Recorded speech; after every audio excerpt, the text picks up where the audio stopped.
Y ahora la entrevista de Hechos AM con Manuel Burgos. Así es, vamos al espacio de la entrevista. Estamos ya del martes 26 de marzo de 2019. Este día vamos a analizar una investigación que se ha realizado sobre las políticas de seguridad implementadas entre los años 2003 y 2018. Pero vamos a comenzar poniendo algunos hechos en contexto y luego saludamos a las personas que han hecho esta investigación. La violencia constituye uno de los más grandes desafíos que el país ha debido enfrentar en la era de la posguerra. Constantemente la población salvadoreña resiente la falta de efectividad de algunas políticas que se han implementado para combatir este flagelo que golpea a la sociedad salvadoreña. La Fundación Heinrich Böll apoyó el estudio denominado Las Políticas de Seguridad Pública en El Salvador 2003-2018. Con el estudio se pretende ofrecer insumos para las políticas de seguridad e incidir en las decisiones de política criminal que adopte el nuevo gobierno que iniciará el 1 de junio. El documento recopila los últimos programas que quienes han estado al frente del Ejecutivo han implementado para enfrentar la criminalidad en los últimos 10 años y medio. Entre estos, la mano dura, la inacción y el exterminio. Fue durante el gobierno del fallecido expresidente Francisco Flores que se implementó la mano dura, programa que fue retomado por Elías Antonio Saca, que ejecutó operativos combinados por elementos policiales y del ejército, denominado Grupo de Tarea Antipandillas. El documento explica que un año después de la implementación de este plan, con casi 40.000 capturas, 2 leyes antimaras, cientos de operativos ejecutados para limpiar las zonas de pandilleros y una espiral de atropellos y violaciones a los derechos humanos, la población resentía la poca efectividad y la demagogia de la propuesta. La situación para los salvadoreños poco cambió al llegar Mauricio Funes al poder. La seguridad pública se militarizó y se entabló una negociación con grupos pandilleriles. En el primer año de gobierno de Mauricio Funes, los efectivos militares crecieron en 4 veces, al pasar de 1.975 a 8.200 y luego a 24.799. Con ello, los militares en activo habían superado numéricamente a la planilla policial, señala el estudio. Fue durante el gobierno actual presidido por Salvador Sánchez Serén que se puso en marcha el Plan El Salvador Seguro y en marzo de 2006 el gobierno propuso las llamadas medidas extraordinarias de seguridad para neutralizar el accionar de las pandillas, tanto en la cárcel como en los territorios, con dispositivos de seguridad pensados bajo una lógica de guerra, neutralizar, desmoralizar al enemigo y, de ser posible, eliminarlo. El libro señala que todas las acciones han favorecido la unión de estos grupos bajo la identidad colectiva de enemigos del Estado. Además, que la persecución y las vulneraciones a sus derechos y a los de sus familiares por parte de las fuerzas de seguridad les ha dado a las pandillas un sentido de lucha como grupos perseguidos, que los ha dotado de una mayor motivación política a sus acciones. Hoy, en la entrevista de Hechos AM, conoceremos más a profundidad esta investigación. ¡Comenzamos! Así es, una investigación muy importante con datos muy reveladores que usted va a conocer esta mañana. Saludamos a Yanet Aguilar, investigadora que ha participado de lleno en este proyecto. Yanet, un gusto recibirla. Bienvenida a Hechos AM. Muchísimas gracias, Manuel, como siempre, por la invitación. Un saludo a la audiencia y un gusto también compartir este espacio con Marco Navarrete de la Fundación Heinrich Böll. Así es, está con nosotros también, como ya decía Janet, Marco Pérez Navarrete, coordinador del programa Democracia en la Fundación Heinrich Böll de Alemania. Bienvenido, Marco, un gusto recibirlo. Sí, muchísimas gracias por el espacio y bueno, estamos con toda la disposición de colaborar en el análisis de este informe. Definitivamente el tema de la seguridad es una de las situaciones que más preocupa a los ciudadanos en su día a día. A diario estamos conociendo operaciones policiales, estamos conociendo también de hechos de violencia en los que la mayor cantidad de veces siempre se responsabiliza a las pandillas. Pero vamos al punto de partida, digamos, de este análisis. Las políticas de seguridad que se han implementado, los planes que se han puesto en funcionamiento y muchos de los cuales lastimosamente no han dado los resultados que se esperaba, que era llevar la tranquilidad al ciudadano. Comencemos con el plan Mano Dura, que fue puesto en marcha en el año 2003 por el ya fallecido expresidente Francisco Flores. Él, yo bien me recuerdo, ya estaba yo ejerciendo el periodismo, que buscó una zona, digamos, de alta conflictividad para anunciar este plan que buscaba enfrentar de lleno las pandillas. Pero me llama la atención que ustedes en su informe revelan de que el contexto en el que se dio, digamos, el lanzamiento de este plan no era, digamos, una situación tan emergente por el tema de la violencia. pero sí era importante, digamos, dar una señal de fuerza en medio de un contexto político complicado en ese entonces para el Partido Arena. Pero ¿cómo fundamentar, digamos, esta situación, dado de que el tema de seguridad pública ha estado y está en el imaginario público siempre, digamos, como una de las grandes preocupaciones ciudadanas? Bueno, yo creo que en primer lugar, digamos, uno de los elementos que señala el estudio, y que obviamente, digamos, a partir de también una abundante literatura, investigaciones que a lo largo de 2 décadas se han realizado en el país sobre las políticas de seguridad, que muestran que efectivamente el tema del crimen, la violencia y sobre todo el uso de las pandillas, digamos, como justificante para perpetuar un esquema de seguridad represivo, ha sido funcional a los poderes políticos de turno. Creo que uno de los periodos más evidentes donde se constata el uso político, sobre todo con fines de populismo punitivo, con fines electorales, del uso de las pandillas y de la violencia, fue precisamente en el periodo de las manos duras. Las manos duras se lanzan en el año 2003, precisamente en un periodo en donde El Salvador había logrado estabilizar sus índices de violencia criminal y donde casi todos los indicadores de crimen violento venían a la baja. De hecho, las tasas rondaban 2001, 2002, rondaban los 30 homicidios por cada 100.000 habitantes, es decir, que se había logrado una cierta estabilización. Las pandillas ciertamente eran un problema visible que la gente reprochaba, sobre todo en términos de generar un contexto de inseguridad en las comunidades, malestar, pero no eran grupos criminales organizados como son hoy día. Entonces vemos cómo, digamos, de la noche a la mañana se lanza una campaña mediática, porque el despliegue policial y militar estuvo acompañada por una campaña propagandística en donde se utilizan a los medios masivos de comunicación para posicionar a las pandillas como el enemigo único. Y en esa lógica se justifica que la gran mayoría de esos crímenes atroces, decía Flores, que se estaba cometiendo, eran atribuidos a las pandillas, ¿no? Y se monta todo un esquema para generar terror y una alarma por la seguridad que justificara la implementación de esas medidas. Recordemos que básicamente la mano dura de Flores consistió fundamentalmente en operativos de despliegue masivo de fuerzas combinadas, ejército, policía, para capturar de manera indiscriminada a todo aquel joven o adolescente que por su apariencia, por su, digamos, estética, por vivir en un determinado lugar pareciera pandillero, y bastaba, digamos, tener el pelo de determinada manera, tener un tatuaje, vestirse de determinada manera, vivir en una comunidad marginal para ser catalogado como pandillero y automáticamente ser aprehendido. En esta lógica, digamos, lo que hemos señalado, y bueno, yo he venido siguiendo el tema de la mano dura desde sus inicios, tuve oportunidad de conocer los planes, tuve oportunidad en su momento de entrevistar a las personas también que diseñaron los planes, ¿verdad?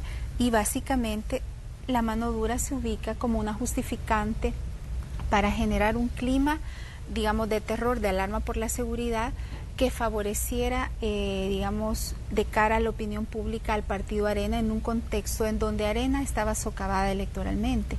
Se venía de una derrota electoral del año 2003, la más grande derrota que había tenido Arena en la posguerra, en las elecciones legislativas y municipales, y por primera vez las encuestas posicionaban a la oposición con una fuerte probabilidad de digamos, ir ganando, de ganar el Ejecutivo. Y en esa lógica, bueno, hay una planificación, ¿verdad?, desde el COENA. Esto se planifica desde el COENA con líderes en ese momento de la policía, Pedro González, bueno, Mauricio Sandoval tenía, recordemos, aspiraciones, ¿verdad? De hecho, él participa en las internas, tenía aspiraciones de ser candidato a la presidencia y utiliza la plataforma de la policía. En esa lógica, digamos, se genera una alarma por la seguridad ficticia, en donde toda la responsabilidad de la violencia criminal se deriva o se atribuye, se adjudica unilateralmente a las pandillas, y se monta todo un esquema, digamos, de persecución, que es el inicio, en realidad, si lo vemos en perspectiva histórica, de la lógica de guerra contra las pandillas en la que han caído los sucesivos gobiernos de la posguerra. Entonces, como digo, fue una política pensada con fines electorales que fue efectiva por lo menos para perpetuar Arena en un tercer periodo, en este caso después de la posguerra, porque permite que Antonio Saca llegue al poder con un importante margen de ventaja respecto a su adversario, pero a los 2 años, como sabemos, la violencia se recrudece, ¿verdad? Aumenta los crímenes violentos, las pandillas ya en las cárceles, luego de esas persecuciones masivas y de ese esquema penal. Hay un punto, Janet, que me gustaría que analizáramos y quizás para que le diéramos un esquema al ciudadano que nos está observando o que nos está sintonizando esta mañana. ¿Dónde se da ese salto en el tema de las pandillas? Donde pasan de ser, digamos, grupos dispersos a ser grupos organizados, donde pasan de ser, digamos, hasta cierto punto delincuentes comunes a delincuentes que cometen ya delitos atroces. Exacto. Y comienzan a tener una estructura que les permite incluso financiar sus propias actividades, a tener un sistema que les lleva incluso a tener cierto control en las prisiones y también desde las prisiones hacia el exterior. Bueno, precisamente fue en el periodo de las manos duras, sobre todo ya en el periodo de la super mano dura de Saca, en donde también hay una modificación a las leyes penales, hay, digamos, se incorpora esta figura de las asociaciones ilícitas bajo la cual se justifica una gran cantidad de capturas y también condenas, que es algo que no había pasado en la mano dura de Flores, porque las leyes antimaras de hecho fueron declarados inconstitucionales y los jueces, aunque digamos los detenían, se negaban realmente a aplicar la ley porque consideraban que tenía avisos de inconstitucionalidad. En este caso, lo que vimos a lo largo del tiempo es que precisamente al concentrar miles de pandilleros en las cárceles, según su afiliación pandillera, según MS-18, y no en función de su nivel de peligrosidad, del tipo de delito, de su condición jurídica, pues ahí precisamente los pandilleros en situación de ocio total, porque realmente los recluyen, pero el Estado abandona el control de lo que sucede en los recintos penitenciarios. Ahí los pandilleros se organizan, se encuentran incluso pandilleros que no se habían conocido, que venían de distintos lugares, se articulan como estructuras organizadas. Ahí emergen los liderazgos nacionales precisamente bajo esas condiciones de falta de control del Estado, y en esa lógica toman control no solo de los recintos penitenciarios, que es un espacio que el Estado básicamente les legitima, ¿verdad?, al asignar penales a la 18 y a la MS, sino también desde ahí se organizan para tomar control de la violencia en las calles. El tema, por ejemplo, de la extorsión, y eso es importante que nuestros amigos y amigas lo sepan, la figura de la extorsión no aparecía, no figuraba como un hecho delictivo de gran impacto en la ciudadanía hasta los periodos de la mano dura, precisamente porque al concentrar, a recluir a esa gran cantidad de pandilleros dentro de los penales, los pandilleros organizan, articulan este esquema de extorsiones hacia afuera, en las condiciones también de corrupción en las que han funcionado el sistema penitenciario, y eso, bueno, permite que establezcan redes de extorsión en las comunidades, con los pandilleros en la calle, con otros ciudadanos, para generar ingresos corporativos. De hecho, a partir de la mano dura, la extorsión se convierte en una fuente de ingreso corporativo para la pandilla. Esos ingresos se redistribuyen a muchos pandilleros, ¿verdad? De ahí también a veces se da dinero a las viudas, a los huérfanos, se pagan algunos insumos que utilizan en las cárceles, y también ha servido pues para armarse mejor, ¿no? Muy bien, Marco, tal vez me gustaría que me diera su visión respecto al manejo que se ha hecho del tema pandillas, porque hasta ahora, digamos, se ha manejado como un tema grave de seguridad pública, pero también ha influido mucho la visión política que se ha tenido del tema y el uso que se le ha dado a la hora de buscar algún tipo de rédito electoral. Sí, exactamente. Desde la visión justamente de este análisis, no es necesariamente solamente un informe cronológico de las políticas de Estado con respecto a la seguridad en El Salvador, sino que también lo que se busca es que genere un análisis, una reflexión justamente sobre las motivaciones de estas políticas. Hay que recordar justamente en los periodos que están hablando con Janet en este momento sobre las manos duras, no fue algo especial y único para El Salvador. También Honduras tuvo una etapa de manodurismo con justamente el expresidente Ricardo Maduro, es decir, fue una tendencia que alcanzó también un poco de Guatemala en ese entonces, es decir, el Triángulo Norte se ha visto sumergido en esta dinámica electoral donde la seguridad y los grandes niveles de violencia han sido una carta muy poderosa. En el informe no se busca necesariamente explicar el fenómeno de la mutación de las pandillas. Las pandillas es el grupo criminal en el que la policía y las políticas de Estado han puesto su mirada, su faro, únicamente. Eso no quita que hay otros grupos criminales, incluido el narcotráfico. Recordemos casos emblemáticos como lo de los diputados del Parlacen en Guatemala en épocas anteriores, que denotan que hay una actividad y un flujo también de otro tipo de actividad criminal. Las extorsiones obviamente complementan este panorama, y otros hechos como la corrupción estatal justamente han sido carta importante para las elecciones, al menos en un nivel opositor, casi todo el tiempo. Con esto lo que quiero decir también es que la impunidad en El Salvador y en el resto del área centroamericana ha sido una constante. Es decir, las políticas van dirigidas a tratar de frenar o acabar con la impunidad, pero justamente siguiendo políticas impunes no se logra el efecto deseado y solamente se perpetúa ese ciclo que ha sido permanente en la historia salvadoreña. Justamente el 24 de marzo conmemorábamos a Monseñor Romero, una figura insigne para El Salvador y para el resto de Latinoamérica. En muchas partes del mundo están conscientes de la historia que revela su asesinato.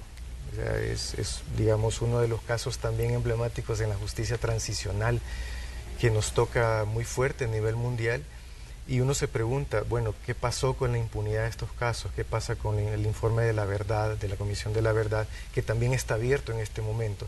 Es decir, los casos de impunidad de la policía, que necesariamente se ven reflejados también en este informe, no atacan al cuerpo policial, sino que están tratando de hacer una señal de denuncia y de alerta, una alerta máxima que nos corresponde como ciudadanía, justamente porque las políticas de Estado reveladas en el Ministerio de Seguridad, incluso a nivel económico también, no han sido necesariamente capaces de establecer una concordancia con los niveles de desigualdad en el país.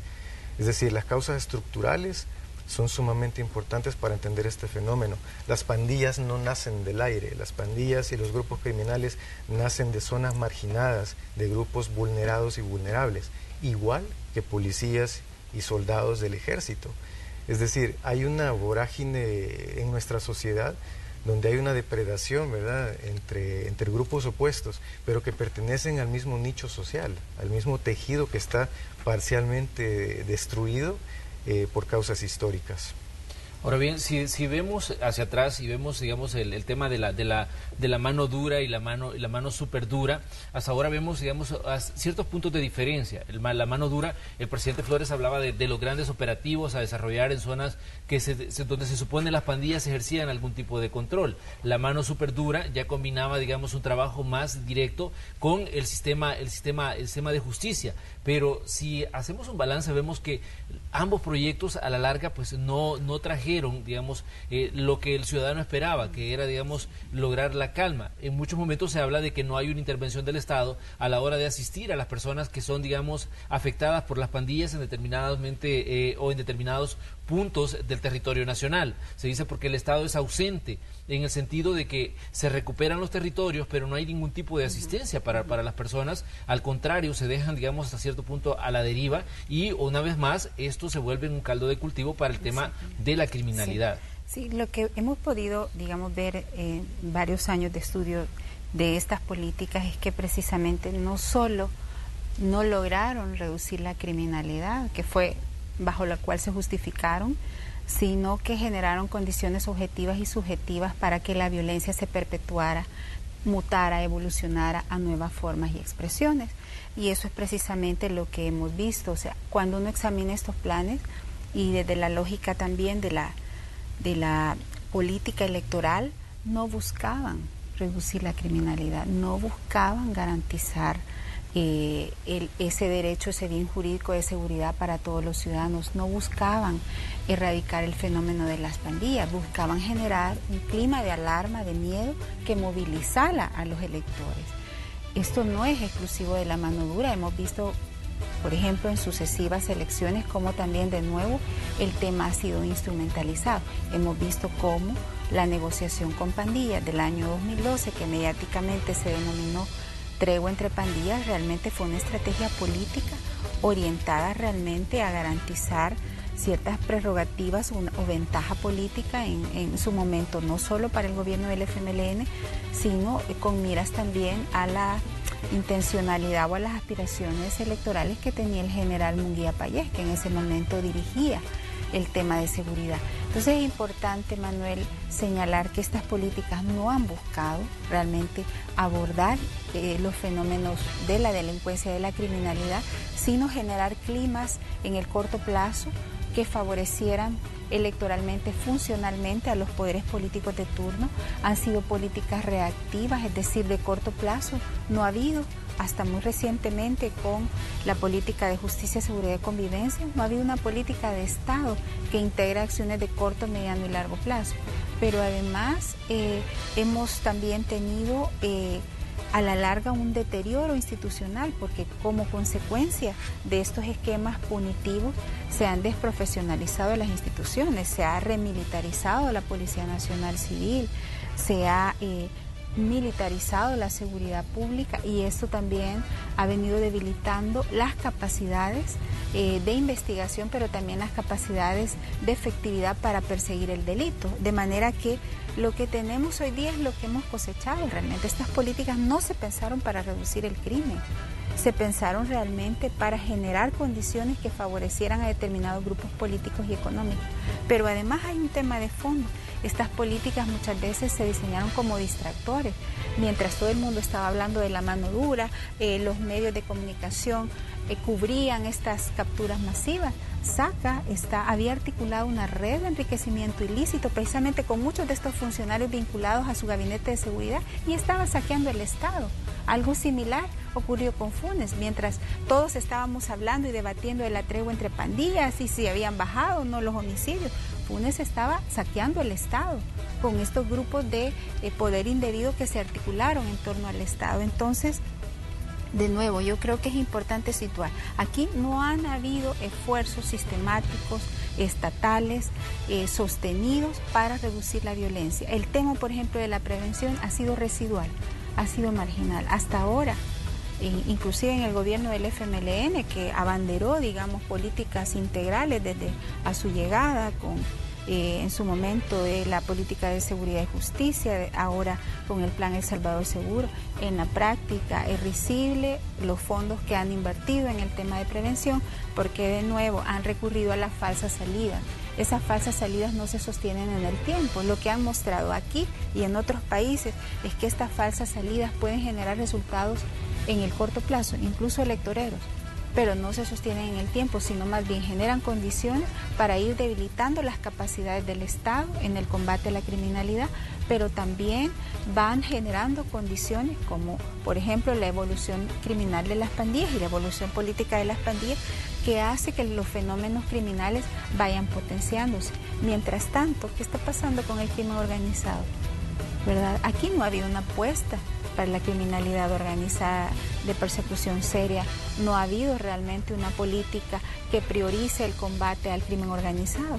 Funes, por ejemplo, en su discurso de 1 de junio en 2009, señalaba que el Estado estaba cooptado por la criminalidad organizada. Recordemos que él se comprometió a dar prioridad al combate al crimen. ¿Qué pasó después? Él terminó cooptado, ¿verdad?, por el crimen organizado. Sí. Entonces yo creo que también tenemos que reconocer que aquí este desorden que tenemos ha sido funcional, porque mientras todo el mundo está hablando del muertómetro, de si subieron, bajaron los homicidios, aquí la criminalidad organizada funciona con total impunidad. Entonces también ha habido un esfuerzo deliberado de favorecer esas condiciones para que estas estructuras criminales sigan operando, incluso con tentáculos dentro del Estado. Vamos a hacer una pequeña pausa comercial, pero les invitamos a ustedes a que sigan con nosotros. Estamos hablando de esta investigación sobre las políticas de seguridad. ¿Cuáles han sido los verdaderos objetivos que han estado detrás de estas políticas de seguridad implementadas entre el año 2003 y 2018? Una investigación que ha sido desarrollada por Janet Aguilar y también por Marco Navarrete, quienes están con nosotros aquí en el estudio de Hechos AM. Regresamos.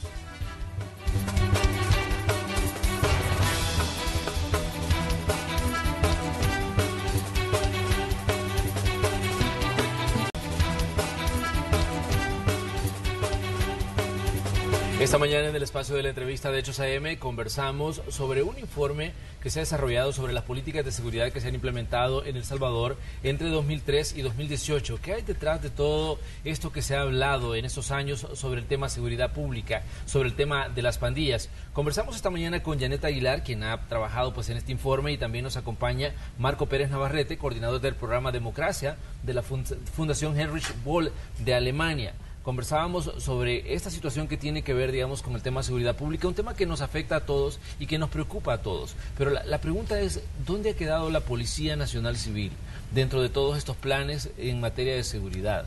¿Por qué la Policía Nacional Civil surgió como la gran esperanza luego de los acuerdos de paz, de ese cambio que iba a vivir supuestamente El Salvador en materia de vida, en materia de manejo de toda la situación que se había vivido en materia de seguridad, digamos, durante los años de la guerra, en los que se cuestionó tanto a los cuerpos de seguridad ya desaparecidos, pero vemos una policía que no evoluciona, que el proyecto se queda hasta cierto punto estancado y no hay un cambio cualitativo en cuanto, digamos, al desarrollo de las políticas de seguridad. ¿Se puede hablar de un abandono del cuerpo de seguridad o una falta de interés de quienes estaban, digamos, manejando toda esta política a la hora de enfrentar los problemas de criminalidad? Marco, ¿qué visión tiene usted?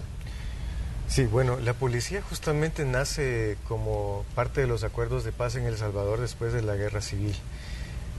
Justamente en esa época se pretendía tener un cuerpo policial apegado a la ley, que siguiera las reglas del Estado de Derecho, y por un buen tiempo se logró. Creo que la policía nace con un espíritu innovador en la región, algo que no pudo lograr necesariamente Guatemala, que en el 96 entra también en ese proceso de reestructuración de la sociedad civil. Y bajo buenos estándares, incluyendo modelos exitosos en Latinoamérica, como el que intentó ser la Policía Colombiana, creo que la Policía Nacional Salvadoreña siempre tuvo una reputación intachable en los 90s. Sin embargo, creo que justamente este inicio del recrudecimiento de la violencia, que tenían como expresión máxima la mutación de las pandillas a partir de los años 2000, es justamente el inicio de un desmedro del cuerpo policial. Es decir, la policía se convierte, como ya señalaban en una conversación anterior en este mismo programa, en una herramienta para lograr réditos electorales. Es decir, la policía no necesariamente se convierte en un cuerpo para servir y proteger, sino que no se entiende muy bien proteger qué intereses, porque los que deberían de ser en primer lugar sería la ciudadanía en general. Eso más la sumatoria de otros factores importantísimos como la inclusión de las Fuerzas Armadas, algo que estaba totalmente desligado en los acuerdos de paz y que se logró como parte de la lucha revolucionaria aquí en El Salvador, permite también un descenso de la calidad en la Policía Nacional Civil. Lastimosamente, lo que debió ser considerado como una carrera profesional, como una carrera que permitiera tener una visión profesional del puesto y profesional de las medidas de seguridad a implementar, se ve también disminuida por esta inclusión de fuerzas militares en tareas que le pertenecían única y exclusivamente a la Policía Nacional Civil. Otro de los factores a tomar en cuenta, por tanto, es que el presupuesto dedicado a la Policía Nacional Civil nunca ha sido suficiente para llenar las expectativas no solo de las personas que pertenecen a la policía, sino de sus condiciones de trabajo. Hemos visto en reiteradas ocasiones, y creo que todo el mundo en El Salvador tiene nociones de que hay estaciones de policía o oficinas de policía donde no hay condiciones básicas o mínimas, o por lo menos dignas, ¿verdad?, para dormir, sí, para establecer un fin de semana forzoso dentro de esas instalaciones. Eso se repite en todo el país. Lo que vemos como un problema en escuelas marginales, digamos, en todo el país, es un fenómeno que se repite también en el cuerpo policial.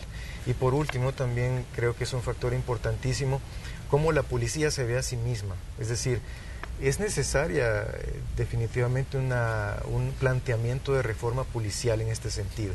La policía creo que ha perdido en cierta forma ese cuerpo, esa esencia que traía de los acuerdos de paz para hacer cumplir el Estado de Derecho, y ha permitido que estos elementos incluidos como las Fuerzas Armadas o las políticas de seguridad represivas a toda costa con las medidas extraordinarias ha llevado justamente a ejecuciones extrajudiciales que nos dicen que hay una degradación en la calidad del servicio de protección de la Policía Nacional Civil. Eso es sumamente grave para un país que pretende cumplir las reglas del Estado de Derecho.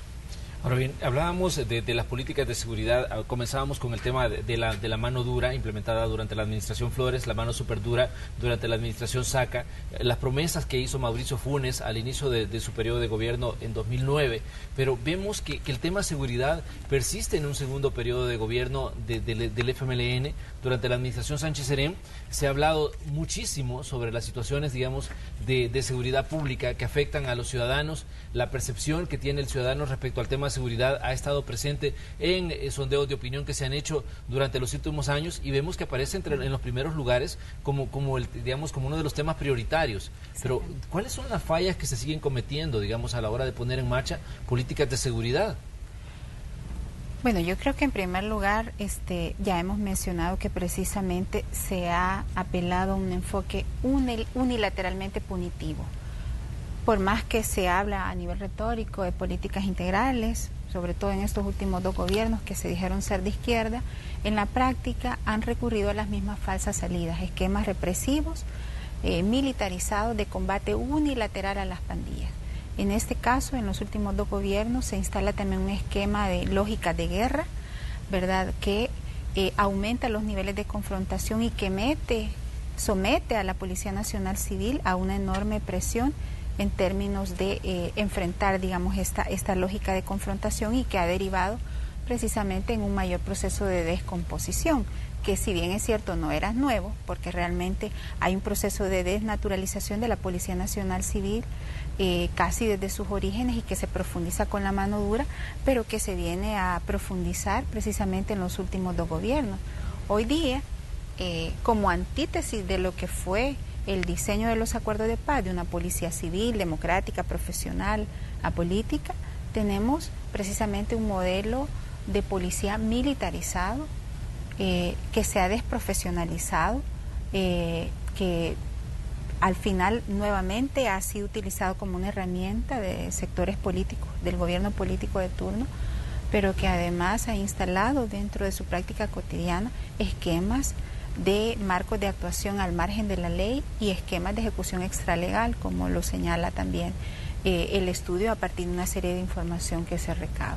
Entonces hay un proceso de descomposición que es derivado precisamente del debilitamiento que se produce de las instituciones del subsistema de justicia y de seguridad a partir de esta tendencia a recurrir a esquemas altamente represivos, militarizados, que utilizan únicamente la fuerza, digamos, en determinadas coyunturas para crear climas de alarma, etcétera, pero que a la base no potencian las capacidades institucionales, no profesionalizan a las instituciones de seguridad. Todo lo contrario, lo que hemos venido viendo es que a pesar del número, digamos, vemos que tenemos una policía inefectiva, es una policía que llega cuando está el muerto, ¿verdad? La mejor policía, la policía más efectiva es la policía que previene, que anticipa. Aquí no, ¿verdad? Y aquí el parámetro de éxito de la policía es capturas. Entonces, en esa lógica, digamos, de nuevo represiva, estamos llegando a 38.000 internos penitenciarios, ¿verdad? Somos el país con la segunda tasa de prisionalización más alta del mundo, después de Estados Unidos, con más de 500 internos por cada 100.000 habitantes. Entonces, de nuevo, digamos, estos esquemas han generado más bien problemas. La cárcel, más que una solución, ha sido un problema. porque ahí se han resocializado, se han socializado a miles de jóvenes, por ejemplo, que para la mano dura su único delito era vivir donde vivían, no simpatizar con alguna pandilla. Muchos no eran pandilleros y ya recluidos en esas condiciones los obligaron, digamos, a afiliarse a las pandillas. De igual manera, muchos jóvenes que, por ejemplo, ingresan por delitos menores, esta famosa posesión para el consumo. A mí me indigna la cantidad de recursos que se invierten en capturar muchachitos por que tienen un determinado, digamos, onza de marihuana, cuando realmente esos delitos deberían estar despenalizados. O sea, a estas alturas, con los niveles de violencia criminal tan compleja que tenemos, que se estén invirtiendo recursos institucionales, judiciales, para procesar estos hechos, es realmente ofensivo, pero además que estamos propiciando la criminalización de muchos de estos jóvenes. Hay mucha gente con delitos menores. En el UDOP hicimos un estudio sobre el sistema penitenciario y veíamos que una buena parte, por lo menos un 30% de los que en ese momento estaban recluidos por delitos menores que podían ser perfectamente excarcelables. Pero bajo esta lógica punitivista, digamos, queremos ver a todo el mundo en la cárcel. Esto, como digo, ha venido debilitando las instituciones de seguridad y justicia. Creo que la víctima más evidente de este esquema ha sido la Policía Nacional Civil, ¿verdad? Para mí, el tiro de gracia de la Policía Nacional Civil, yo recuerdo que lo dije en su momento, fue la mano dura. Obviamente después ha continuado, pero ya con un proceso de deterioro cada vez más profundo, que además nos pone en una situación de riesgo a todos los ciudadanos, porque en la medida en que las instituciones se van desprofesionalizando, son poco efectivas, se instalan prácticas de ejecución al margen de la ley, pues el tema de la seguridad ciudadana, o por lo menos la seguridad de la gran mayoría de la población, se ve amenazado, ¿no? En este caso, digamos, en los últimos años, sobre todo a partir de 2014, vemos que en muchos casos la policía actúa igual o peor que las estructuras criminales a las que dice perseguir. Ahora bien, me gustaría que pusiéramos otro elemento dentro del análisis, y es los acercamientos que hemos visto en los últimos años entre pandillas y partidos políticos. Hemos hablado que el tema de seguridad pública ha sido manejado con base a intereses, y ya decíamos que muchas veces con intereses electorales.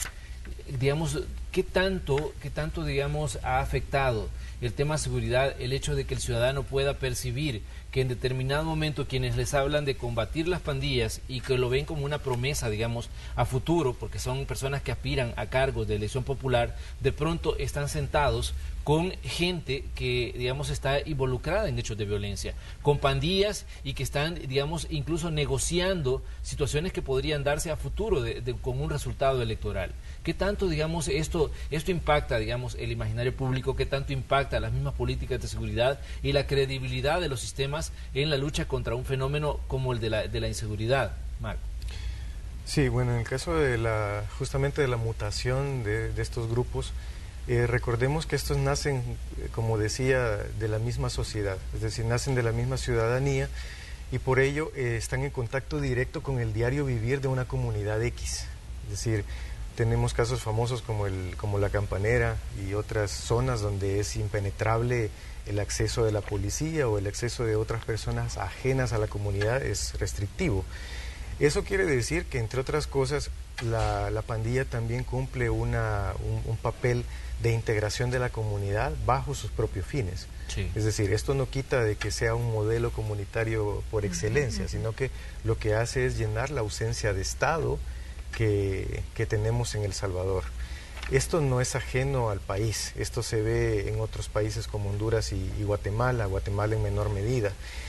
Sin embargo, lo que sí es importante declarar es que estos procesos de reestructuración del tejido social bajo la perspectiva y el enfoque pandilleril nos muestran de que justamente la gente se reorganiza nuevamente ante la ausencia de ese Estado.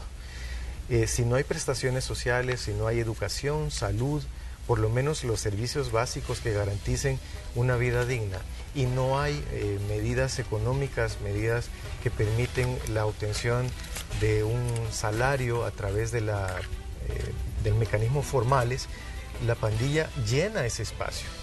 Y eso es sumamente grave para una sociedad que está acostumbrada a lidiar con la falta de identidad. La pandilla llena, por tanto, un espacio de identidad. Eso quiere decir que se vuelve un actor político. Y eso es notado ya en reiteradas elecciones, no solamente municipales, legislativas y presidenciales, sino que también internas dentro de los partidos.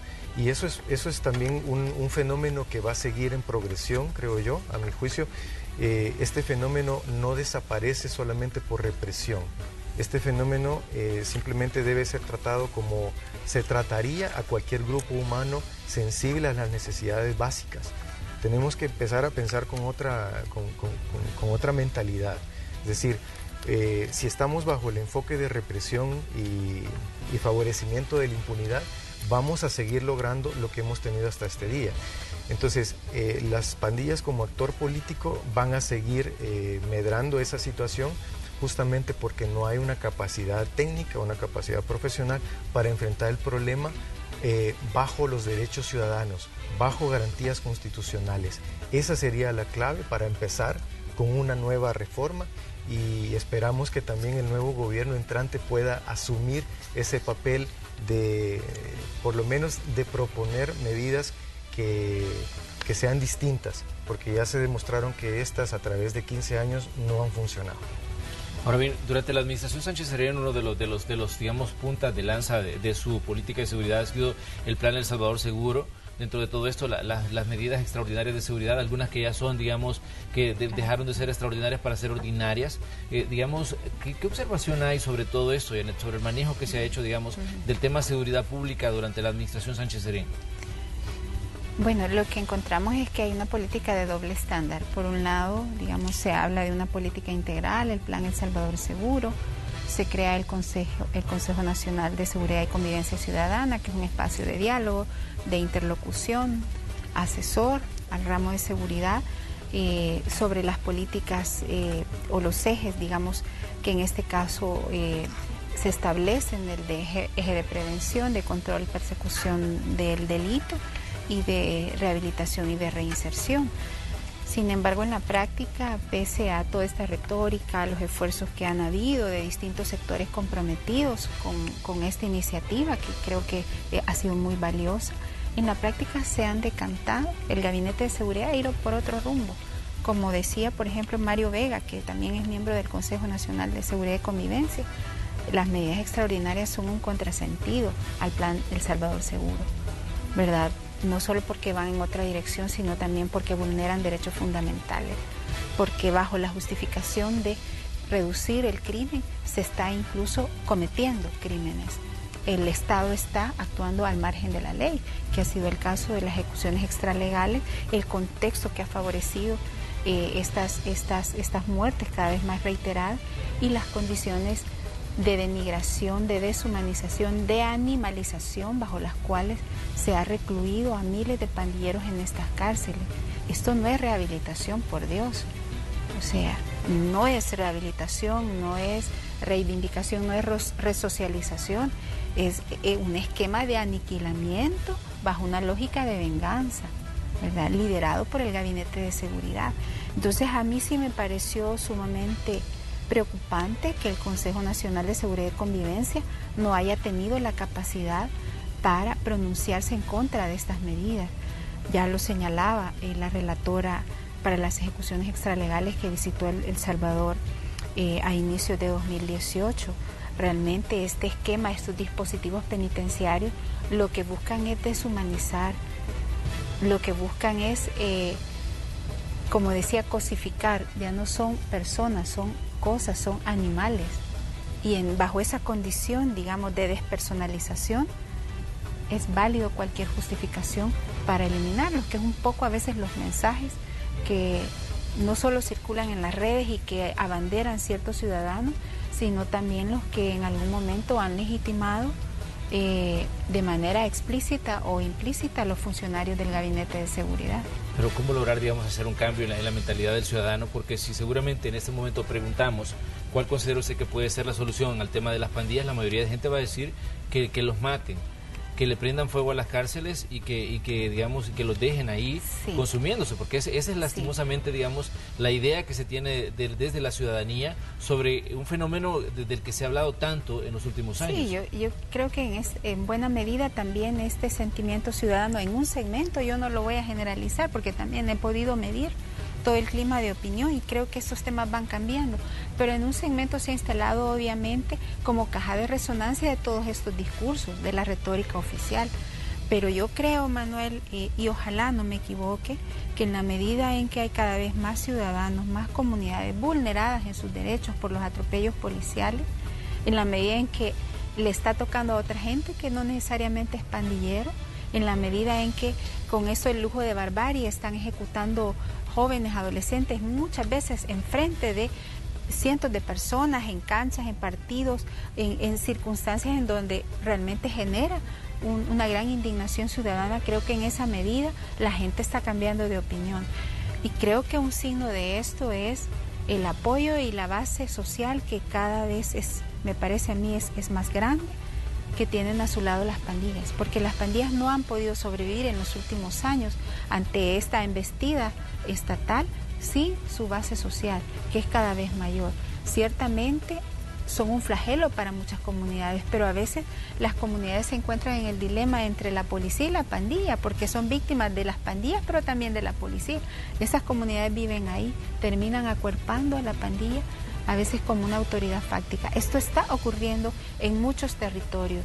Entonces yo creo que no podemos subestimar, como ya decía Marco, ese nuevo perfil político de la pandilla, sobre todo porque ya no son esos jóvenes desarraigados que veíamos en los 90, ¿verdad? Los esquineros que pedían coras, que pedían, en aquel momento no eran coras, eran colones, ya no son, ¿verdad? Son otra clase de estructura. Estamos frente a un fenómeno distinto que tiene, digamos, respaldo social de un buen segmento de la población, sobre todo ese segmento de la población que es cada vez mayor, pero que vive en los márgenes del Estado y donde, como ya se señalaba, existe ausencia de Estado. Ellos han llenado, ellos son el referente muchas veces de autoridad que no existe por el lado del legítimo, de la autoridad legítima.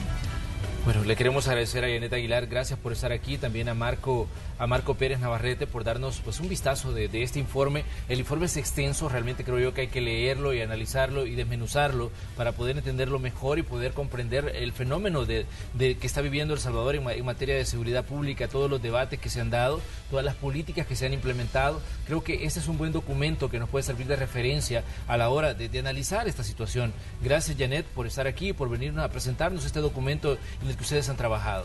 No, pues muchísimas gracias como siempre al Canal 12 por el espacio, a usted, Manuel, y esperamos que este documento, bueno, se hizo con el propósito de que fuera un insumo para el nuevo gobierno. Entonces esperamos que sea útil, ¿verdad? Y que no repliquen esas falsas salidas que ya no se sostienen en el tiempo, porque estamos frente a una cultura política distinta. Eso lo tienen que tener claro los políticos. Muy bien, también le agradecemos a Marco Pérez Navarrete. Gracias, Marco, por estar con nosotros. Sí, muchas gracias. Igualmente coincido con este mensaje al nuevo gobierno. Y claro, estamos a favor de la represión del delito, de cualquier delito, pero bajo reglas claras de la Constitución y del Estado de Derecho. Ese es nuestro mayor mensaje para profesionalizar nuevamente a la policía, una policía que necesitamos tanto para servir y proteger. Así es, nosotros como medio de comunicación también queremos contribuir al debate, al darle espacio a este tipo de documentos para que usted pues tenga un panorama más claro del manejo que se hace del tema de seguridad pública. Vamos a ir a una pausa, cuando regresemos tenemos más de Noticiero Hechos.